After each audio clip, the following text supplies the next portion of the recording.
नमस्कार, good morning सभी students, guardians, all of you. आज के इस चैप्टर में हम बायोटेक्नोलॉजी पार्ट 2 का अध्ययन करेंगे और इसमें कुछ मेथड या विधियों का अध्ययन करेंगे। तो आप इस वीडियो को अंत तक जरूर देखें। अच्छा लगे तो कमेंट और लाइक जरूर करें। आज का ये वीडियो शानदार होने वाला है और माध्यमिक शिक्षा बोर्ड में इससे एक क्वेश्चन जरूर पूछा जाएगा, एग्रीकल्चर और बायोलॉजी दोनों सब्जेक्ट में। तो आइए आज का ये शानदार सेशन शुरू करते हैं और साधारण भाषा में आपको इसके बारे में जानकारी प्रदान करेंगे। तो बायोटेक्नोलॉजी की परिभाषा हमने कल आपको मेंशन करवाई थी कि सूक्ष्म जीवों का उपयोग करते हुए मानव उपयोगी उत्पाद का निर्माण करना ही बायोटेक्नोलॉजी कहलाता है। और इसी टेक्नोलॉजी में हमने कुछ हिस्ट्री और इसके सामान्य माध्यम और चरण पढ़े थे और उन्हीं का उपयोग करते हुए आज की ये श्रृंखला शुरू करते हैं। तो पहली जो मेथड या विधि है उसका नाम है जैव विद्युत कण संचलन और ये विधि किस नाम से जानी जाती है? तो ये विधि इलेक्ट्रोफोरेसिस नाम से जानी जाती है। इस विधि में क्या होता है सब कुछ हम बताएंगे और जो आपको मेथड बताया जाएगा एग्जैक्ट इसकी कॉपी करनी है बोर्ड के एग्जाम में तो शानदार मार्क्स मिलेंगे और आपको समझ में भी ये आसानी से आएगी। इस वीडियो में हम दो मेथड का उपयोग करने वाले हैं। पहला है जैव विद्युत कण संचलन, दैट्स मीन इलेक्ट्रोफोरेसिस, और दूसरा है पीसीआर जिसको हम पॉलीमरेज चेन रिएक्शन कहते हैं। एक महान वैज्ञानिक कैरी मूलिस ने इसकी खोज की थी।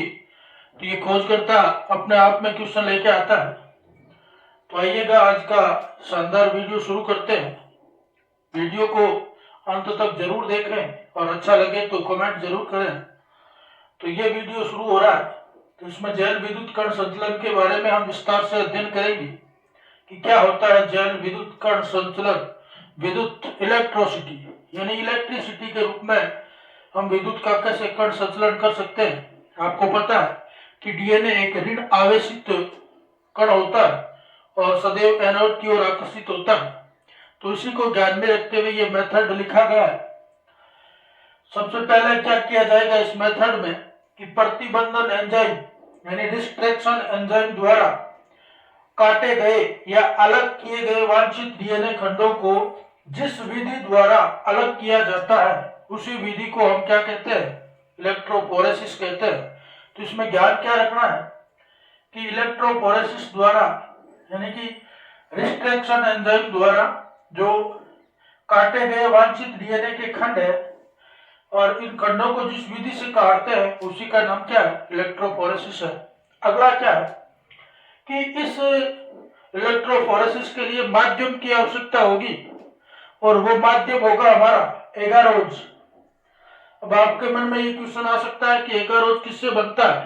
तो ये एक प्रकार से समुद्री घास जो कि खरपतवार है उससे बनता है और छलनी प्रभाव द्वारा इसमें डीएनए के खंडों को अलग किया जाता है। फिर अगला आ जाता है कि डीएनए को देखने के लिए हम किस रसायन का उपयोग करेंगे।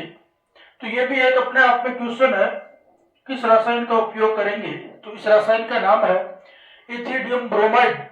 लगभग अभिरंजन का काम करता है।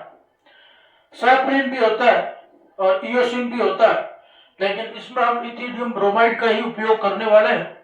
और ये अभिरंजन क्या करेगा? ये उत्कों को साफ करने का कार्य करता है। फिर बात आ जाती है कि खंडों को अलग करने के लिए किस विधि का या किस प्रभाव का उपयोग करेंगे।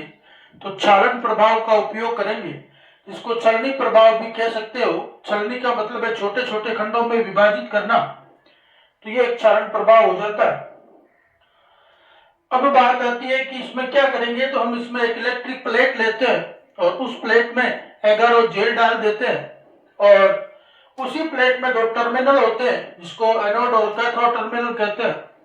फिर उस प्लेट में हम इथिडियम ब्रोमाइड द्वारा अभिरंजित डीएनए के खंडों को डालते हैं और अल्ट्रावायलेट किरणें प्रवाहित करते हैं। तो इसमें हमें लाल नारंगी रंग की कुछ पट्टियां दिखाई देती है, लाल नारंगी रंग की कुछ पट्टियां दिखाई देती है जो कि डीएनए को प्रदर्शित करती है।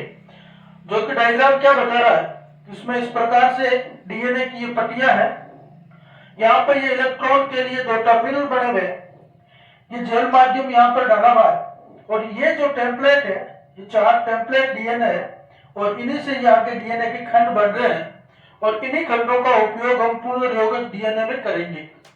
तो ये पूरा आपको स्टेप बोर्ड के एग्जाम में कॉपी में मेंशन करना है। सबसे पहले कौन सा एंजाइम है, प्रतिबंधन एंजाइम है, क्या करेगा, डीएनए खंडों को काटेगा, कौन सा माध्यम है, एगारोज माध्यम है, किससे प्राप्त हो रहा है, समुद्री घास से प्राप्त हो रहा है, किस प्रभाव के लिए जाना जाता है, छलनी प्रभाव के लिए जाना जाता है। डीएनए खंडों को देखने के लिए किस माध्यम का या किस रासायनिक पदार्थ का उपयोग करते हैं, इथिडियम ब्रोमाइड का उपयोग करते हैं। खंडों को अलग करने के लिए कौन सा मेथड उपयोग लिया जाता है, कौन सी विधि है, छालन, छलनी प्रभाव, और यह टर्मिनल के रूप में आपको डीएनए।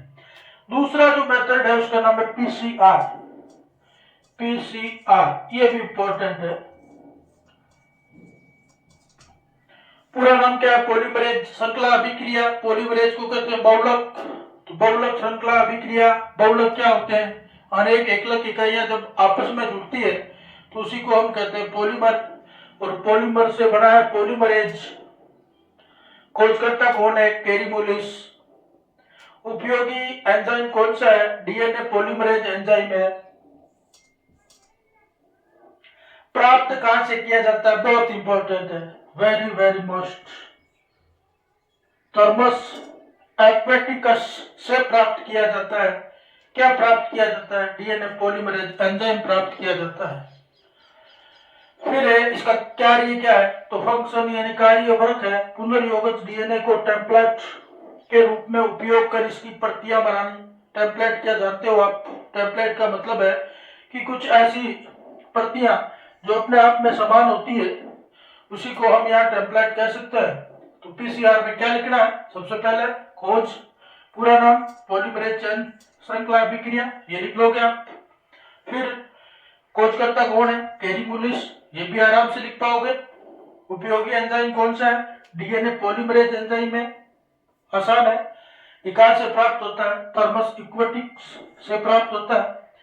और कार्य क्या है, पुनर्योगज डीएनए को टेम्पलेट के रूप में उपयोग कर इसकी प्रतियां बनाने का कार्य है। तो ये 2 विधियां है, आशा है कि आपको अच्छी लगी हुई है। और सामान्य रूप से ये वीडियो पूरा देखोगे तो 1 से 1/2 नंबर आराम से आप प्राप्त कर पाओगे। अब आज का एक क्वेश्चन है जिसका उत्तर आपको कमेंट में देना है।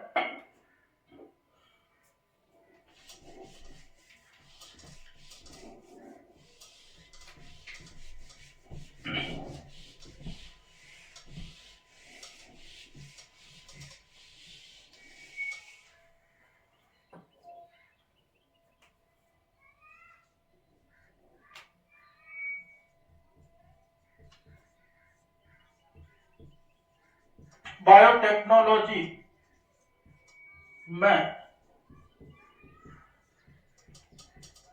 आणविक कैंची किसे कहते हैं, आणविक कैंची किसे कहते हैं, इसका आंसर जरूर कमेंट में बताएं आप। पहला है इसका प्रतिबंधन एंजाइम, दूसरा हमारा है लाइगेज एंजाइम, तीसरा हमारा है डीएनए पॉलीमरेज एंजाइम,